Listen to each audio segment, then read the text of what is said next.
যাকে এতদিন বলে আসলো ভাই সেই নাকি জামাই। কি শুনতে আজব লাগছে? এমনটাই করেছে নয়নমণি নামে এক টিকটকার, যিনি টিকটক ক্যারিয়ারের শুরুতে ভিডিও বানাতেন নিজের ভাই এবং ভাবির সঙ্গে।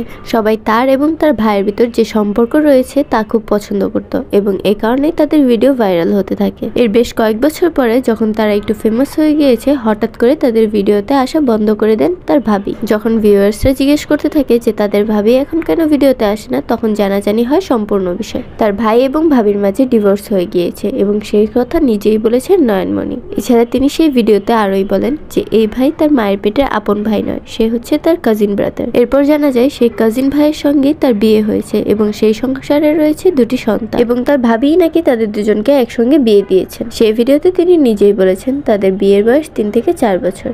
আর তার হাজবেন্ড আরেকটি ভিডিওতে বলেছেন তারা 10 বছর কাল যাবৎ ম্যারিড। বলে রাখা ভালো, তার ভাবি কিন্তু নিঃসন্তান ছিল। এসব কিছুর মাঝেই আরেক